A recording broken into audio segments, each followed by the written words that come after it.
everywhere and anywhere in this Nairobi. Sana Felgonah. Asante sana. Thank you for having me. And, I wanted to tell you, in fact, we started this conversation a bit off air. Yes. Let me speak for the African man. I'm an African man, and the only experience that I have is this African one. From our context, you see, we're living a very peculiar life in the sense that when you look at our backgrounds, most of us come from a very traditional society, or should I say background, right? Yes. Unapata now, our dads were probably polygamous. And then now, fast forward 2025, no one really wants to talk about that whole polygamy situation. It's kind of like a taboo. It's like you're shady. Like, ew. Yes. Go back to the village if you bring it up. It's even worse for women who decide to get into polygamy. You know what I mean? Yes. And then, of course, now, some of us also grew up in an environment where we saw our moms being very submissive. She didn't really question daddy so much. Yes. She had a bunch of kids. And then eventually, even Chini Amaji, you probably hear mom complaining about dad on the phone, to her sister somewhere, but it would never be like a open-ended conversation. Yes. And so a lot of the problems that were in the home were sort of swept under the carpet. Yes. Especially the ones that really affected mom. Yes. She'd be stressed about certain things, but she couldn't say them out loud. We saw these things. Because she wanted to keep the dignity and protect the institution, that home. Yes. Fast forward. Now there's us guys, millennials, for example. Yes. I mean, the only reference that I have is the type of life that I saw my parents live. Exactly. My wife is very open, she's very open about everything. She's probably loud sometimes. When she's irritated, she doesn't, hesitate to raise her frustrations. Yes. She's not that submissive. She'll go when it comes to intimacy only when she feels like. You know what I mean? I'm like, okay, fine, babe. Yes. So there's sort of like a conflict between what we experienced our parents going through in terms of what marriage actually means in a family, and then living in this modern day Africa, or should I say Kenya. Yes. So when I hear you talk about this book, for example, and some of the insights from your own experiences about life and relationships, my question to you is, don't you think most of us just don't really understand the marriage from an African context? Like, we don't have a reference, we don't have an identity, we don't know how to go about this thing, because there's so many influences, especially coming from the Western world, the internet, and because of that, it's becoming very hard to navigate this institution called marriage and relationships. Yes. Truly from an authentic African perspective. Am I right? Yes, you're right. We're all in this space and very confused, and in the process confusing our children, who are now the Gen Zs and the Gen Alphas. Who are now wondering, what is this thing even? It doesn't make sense to them. Because for us, we've seen both worlds. We came, we're the generation who have even slept in huts. Yeah, exactly. When we went to the villages, we've used the pitla tree. Yeah. People have seen night runners and whatnot. But at the same time, that life was simultaneous. Yeah. So we would go to the village over the holidays and experience true African the way it was pre-colonial. Yeah. And we'd then come back to the city and we'd be in the house with the fridge, with the lights, with the indoor plumbing and whatnot.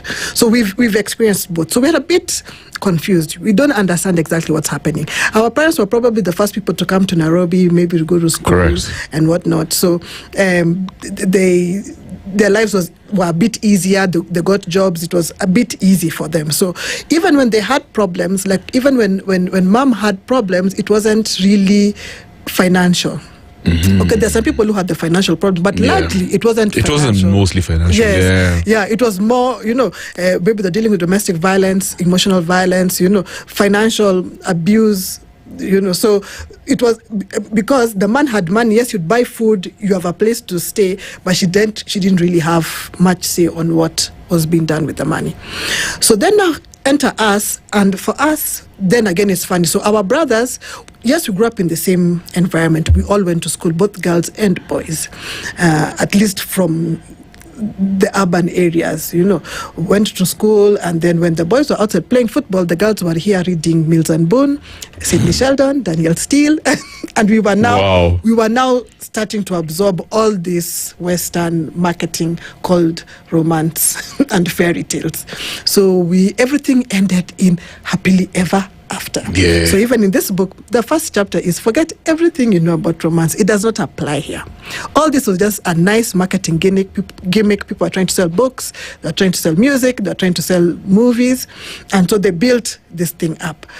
And so now what happened is now our brothers were busy on the field playing football as we were absorbing this thing. And then remember, we have started being mothers from day one because they bought you a doll and they're calling it your baby. And you have to keep this baby. Exactly. Yeah, so we have been suffering from birth. So you have this baby and you have grown up with this baby. At some point, they don't want you to play anymore because now you're a girl and whatnot. So we are sitting here and being made wives, but nobody's making our husbands. We just have men there. So then when we meet the man, now we start telling him what we want. You must buy me flowers.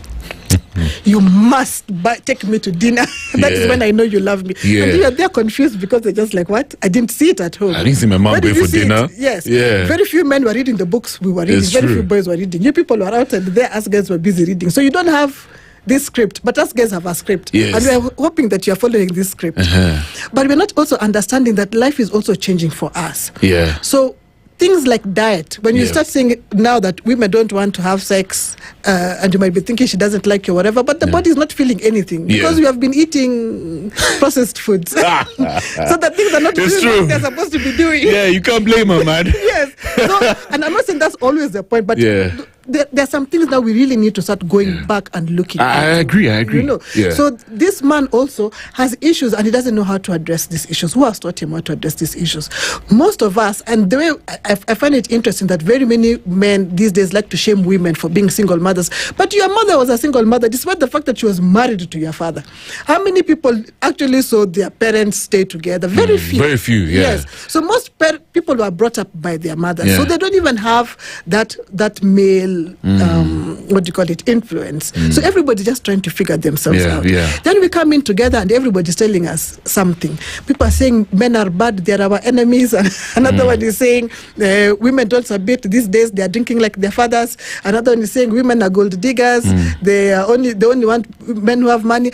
And everybody is doing everything, but nobody's listening to each other. Nobody's sitting down and saying, can we decide how we can get homegrown solutions, because the ones that are coming from the West don't make any sense. And I hear people all the time giving numbers from research, and it's not even here. At 10% of men do this, 5% of women by the time they are 30, I do that a lot. Married.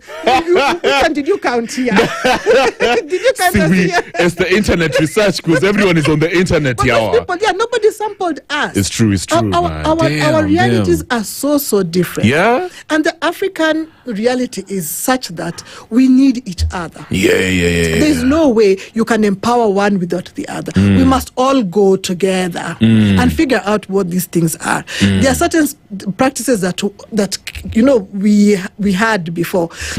Some are good, some are bad. Some people even want those things that we think are bad. Can you imagine? It's true. There are women who are. I think we saw it on TikTok the other day. There's a girl who was trending and she was saying how they were making fun. They were going to be circumcised, the girls, and they were making fun at who's going to cry the most. And for us outside, we were just like, what? Yeah, how dare you? Yes, what is this? This is illegal. Yeah. But for some people, they're like, they are happy to go, and they're not that they are girls in the desert somewhere. These are children in the city grown up and they understand they can do research. Yes. We've heard of cases of people who leave, the States or Australia or wherever, coming back to have certain things done to them. We have even there abroad, that such things. So we really need to sit down as Africans. Let me ask you something. You're in your book, you talk about stuff that's almost like a taboo to openly converse about: money, in-laws, sex. these are topics that are very sensitive in most African cultures. You know, first of all, how do you get the nerve to openly write about stuff like this? But who even said they were a taboo to us? Because we were taught about sex. Your grandmother told you about sex. Your auntie told you about sex. Your uncle told you about sex. Your peers. You know, you are divided into peers and whatnot. It was open. But when some people came here and said they wanted to civilize you and decided that you people are rogue and said, now we're going to teach you how to be modern, how to be conservative. This is how we behave. You're supposed to cover up because, you know, and they really put a lot of barriers around things. Then we decided, because most of us can only trace Africa to colonial times. It's true. And that is not African tradition. Yeah. If you're going to talk about African tradition, you must jump that, you know, skip that colonial time and go back there. Yeah. So there was never anything that was taboo to Africans until somebody came and told you this is taboo. So most of the things we call African are not really African. It's somebody who taught you how to be African. Okay, so now based on what we've just said over there, in one of your chapters in the book, you say he is polygamous until proven promiscuous. Yes. What exactly does that mean? It means that in most cases, African men are polygamous. But because of the times we live in now, we have bred a new group of people who are promiscuous. And they try to masquerade as polygamous men. And all this, again, remember, it's because somebody came and told you what you're doing is wrong. Oh, okay. You remember? So when they came in and they said, one man, one woman, and cut it off there. And remember, if you read even further, you'll find that in very many African traditions, there was different forms of marriage. A woman woke up and found out she could not get children. She would then marry women, and then these women, of course, because she can't impregnate them, she will identify a man to impregnate these women, and those children are hers. What do you call that type of marriage? And if you brought it to the church, would the church accept it? Probably not. You understand? Yeah. So it's also a conversation starter where you think beyond what you have learned from your Sunday school and a guy who came from somewhere else. Yeah. Because life is not black and white. All these avenues, I call them, that the African tradition gave was so that people would find where they fit and then move on with their lives and even be happy. So in this case, like now when we have polygamy, and we are so against polygamy, then you find this man here who now uses that. And when he comes off, and you know, it's so funny because when men say they are polygamous, it's sexy. It's very sexy. Especially if you can afford it. Yes. Yeah. But when a woman says, I'm going to get married as a second wife, you don't have self-esteem. You can't get your own man. Wow. Yeah, what?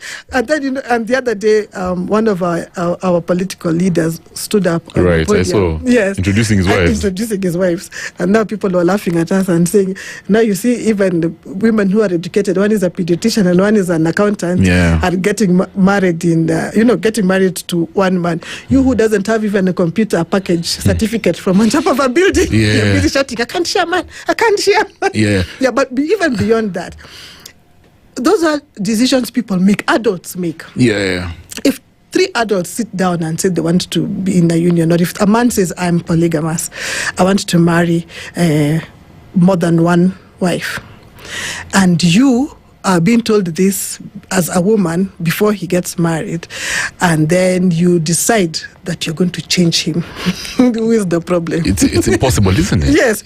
So you should decide from the beginning. That's why I said living is very important. You should be able to live. Because if it doesn't serve you, you should leave. Let me ask you something. Do you think, because we obviously know the state of the economy, it's a bit volatile, do you think the reason most men are probably not outrightly polygamous is because they cannot afford having a second and a third wife, and due to that, they'd rather be promiscuous? I don't. Do you think that's a reason enough to? No, I don't. Because sometimes you even wonder when people say the state of the economy and children are still being born and they are living, people are getting married. You don't think they're just many. I think some of these things we just talk because it's nice to say. Those nice words that we decorate sentences with. Because what is polygamy anyway? Because if you're going by the state of economy, then nobody should get married. Then literally, but you see, you are 2 adults. You start off as 2 adults who are bringing something, I'm not going to say to the table, because we don't have a table here. We are two people who decide this is how we can move our lives. There are men who just need a warm place to live and food and whatever, and that guy can work like a horse and look after everybody. He needs words of affirmation and whatnot, and he'll be good. And then he can decide, okay, you look after this side, and me, I can look after this side. I see you are business savvy, let me look for some small loan I give you so that you can then contribute to save the food, and me, I'll do the big things. You get a third one and say, okay, you, what can you do? Oh, me, I'm a career woman. Okay, let me look for money, take you, do your MBA, come back and continue. Yeah. So it is not, I don't know what it is when people say the economy. What are you doing? Then why are most folks, most men especially, not so open about this polygamy thing, right? Even to their wives. Like, he knows deep down that he'd love to have a second wife. Yes. But I don't know, someone is just scared of bringing up this conversation. Yeah, I mean, society does something to you, maybe, and then a lot of us were brought up as Christians, for example, and it was frowned upon. So you're trying to go to heaven, but the body is weak, and everything is happening. Or maybe sometimes if you don't accept it, then it's not real. And I think we need to get to a point where even we have very clear laws, in terms of this polygamy thing. I know there are some laws in place. I won't lie that I've delved into it and known exactly what it says, but everybody has a version. But I think it should just be very clear that this is what happens if you get married this way. Yeah, I know a little bit that, if you got married in church, then you can't go and marry another. You can't restrict human beings. Yeah, people just do what they do. At the core of it all, what would you want African men and women to get away from this book? Yeah, that we all come into a relationship wanting it to work. We must all want the same thing, or not at all. Yeah, so everybody comes in knowing all of us have options. Usually it's been, we come into a relationship where the man has options, the woman has no options. So now we all come in. In fact, if there's a chapter there that tells women, have an affair if it's not, you're not getting what you need. Yeah. But the marriage can still work if it has a third wheel. Damn. Yeah, you get that third wheel. That's very controversial. Yes. Don't you think it's better if before marriage, as opposed to having an affair while you're married, I think we should normalize dating multiple people. Yes. Because you need to, so that you can weigh your options and then make the perfect decision. Yes, and that's right. And we say affair because maybe we don't have words for some things that we did. Again, we go back to African tradition. Sometimes having the third wheel was even to save that man. Maybe he was impotent. Yeah, maybe he's impotent. That's why you never hear that men were impotent. It's only women that were barren. Damn. But it's because the man didn't know even that he was impotent. Yeah, it's true. So those were things that were done. So now, for lack of a better, we don't have a word for it. The only word we have is affair. You put that because there's sometimes it's to help him. Yeah, somebody might kill himself if he realizes that he can't perform. Yeah. Apparently, you say love is not really love, as you put it, isn't endurance. Yeah. So, how would you describe love from Felgonah Oyuga's perspective? It's a very complicated word, isn't it? Yes. Most people don't really have a definitive word to describe love. How would you describe it? I would want to say what love is not. Love is not suffering. Love is not self-silencing. Love is not endurance. Because when you're enduring, you'd rather not be there. So love you must want to be there. You must want to, and if it's from both sides, then even if I hurt you, I'm not hurting you to damage you or to finish you. I might make a mistake. Nobody's saying that when you love each other, everything is going to be rosy. There are days when you're going to hurt each other, but you're not coming out of it that today I'm not going to come home and I'll switch off my phone and you'll not be able to find me until 3 days later. And I know I'll still find you there. Yeah. So love is wanting the best for the other person. Love also is wanting what you want for yourself for the other person. So in most cases, we don't even know what we want for ourselves. And we have never given ourselves permission to want something for ourselves. So if I am able to love myself, then I know what it will take to love another person, because I've experienced. Yeah, you've had self-love. Yeah. Yes, yeah. That's interesting. So you're saying the perfect scenario is when you're comfortable with yourself, you know, you have a good relationship with yourself. Yes, because then I will ask for what I need. I will not be sitting there resenting you quietly. Yeah. You know, I'll be able to say, no, Nani, this doesn't make any sense. Yeah. And I'm confident to know that, you know what, whether you take it well or not, I've said my truth. Yeah. And if we can't have those conversations, then we shouldn't be in that place. Yeah. Awesome. Let's take a short break, and then when we come back, we'll talk about your event. I'm curious, this whole thing for mischief. I wonder what mischief means to you.